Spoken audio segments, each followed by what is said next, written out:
This particular story occurred just around 7 years ago. I was until recently quite reluctant to share my experience as my friends, who also shared it with me. I've long since chosen to forget the incidents for fear of rejection, criticism and humiliation. The story itself is hard for me to tell because remembering it brings back so much fear that I try to put it to the back of my head, but can't quite throw it away.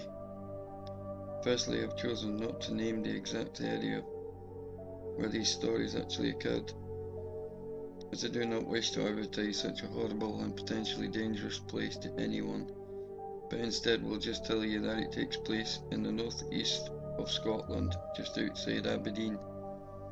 For the place names, I've only given basic references. Sitting in the college canteen one morning, my friend Hilary approached me and told me of a supposedly haunted wood near their house. Immediately we were all captivated, if a little sceptical. The story she told was of a young man in the 50s who got sick of life and took his own by hanging himself from a tree. His ghost can still be seen, blah blah blah. So at the weekend we armed ourselves with cameras, warm clothes, hot tea and lots of guts. Night 1. The woodland strip is in a strange place. It starts immediately behind the council estate and opens up out into a series of large fields.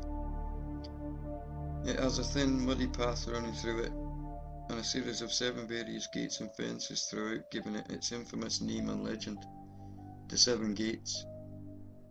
No one has been able to pass through all 7. Apparently whoever tries gives up partway through in terror, and anyone who passes through all 7 gates goes straight to hell. Well, well, well. At first we were rather disappointed, as we saw nothing, so we went home and decided to wait for an hour or 2 until it got to midnight before we returned. We did return, and to this day I wish we had left the horrible place for good. We got there, and after about 20 minutes of standing around and looking, I decided that it was a lot of rubbish, so I said my goodbyes and ventured along down the path. Stopping to relieve myself of a full bladder, I felt a shudder run down my spine. I felt aware as if something or someone was watching me. I looked up to see a horrid sight. Running towards me at a great pace was what I can only describe as a dead child.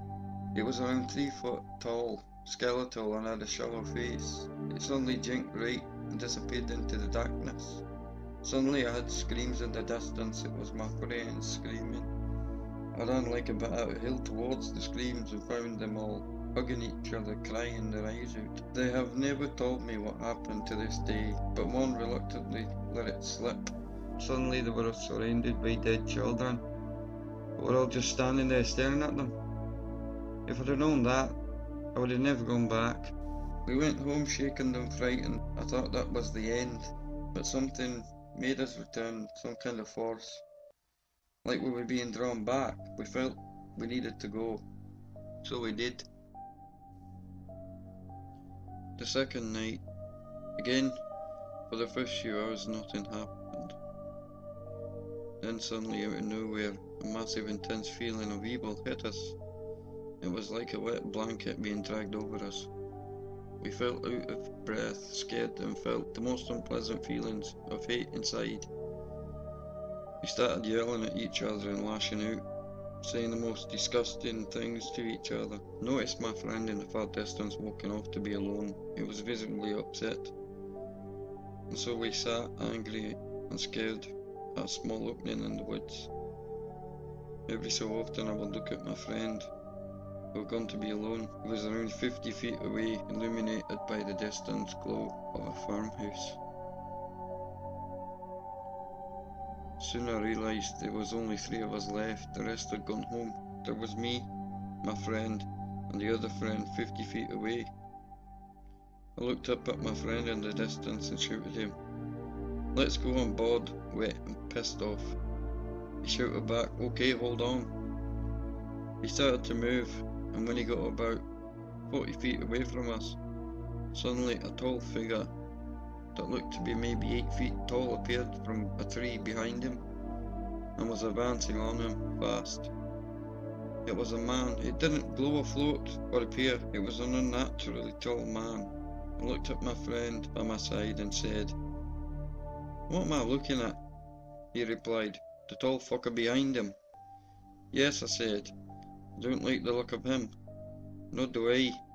We both stood up and ran as fast as we could, and ran as fast as we ever ran in our lives, down the path and out of the woods, leaving our friend behind. We didn't feel guilty about ditching him until we got home, but we found him and discovered he was back home and safe. It was a terrifying experience, but nothing compared to the third night. The third night. I have read many ghost stories, all end on a climax, but you will never hear anything as terrifying as this. We returned, but this time only 4 of us. Again, usually nothing. We actually assumed the place was no longer haunted. How wrong we were. It was closing in on 12:30. We were all ready to go home, but I decided to stay. I wanted to provoke something by being alone, so my friends told me they would wait at the bottom of the path for me. I stayed by myself for around 15 minutes and started to head back to meet my friends. I saw them in the distance waving to me frantically and jumping around. They weren't shouting, so I assumed they were just pissing about. Then my phone started ringing. I answered it and was greeted by frantic screams of my friends who were only 100 yards away from me. It was horrifying that I could hear them on the phone, but the woods were deadly silent, and I couldn't hear them at all from as short a distance as that, just like they had been muted to stop them from warning me. All I could make out down the phone was, "Run, run, can't you see them? Just run, please run." It was hysterical screaming. I ran down. As I reached them, they were all crying, hugging me and dragging me home without saying another word. When we got back, they told me what they had seen. Apparently I appeared from the shadows into the light, where they could see me, and then suddenly they saw around 6 or 7 skeletal children emerge from the trees and surround me, forming a ring, all holding hands and dancing around me. They broke the ring and started pointing at me and making gestures towards me, gesturing as if they wanted to harm me. A year later, I took an interest in local history of my area. I became very interested in the old stories of body snatching for medical research.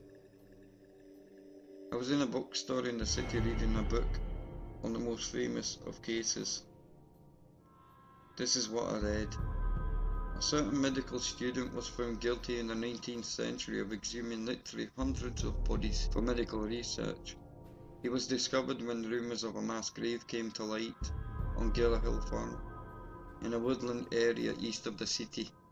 The Giller Hill Farm, where we had stupidly visited to try and see some ghosts a year before. I remembered dropping the book on the floor as a chill went up my spine. Then I remembered the skeletal children and sheer dread of that horrible place, which forced a tear of fear to my eyes.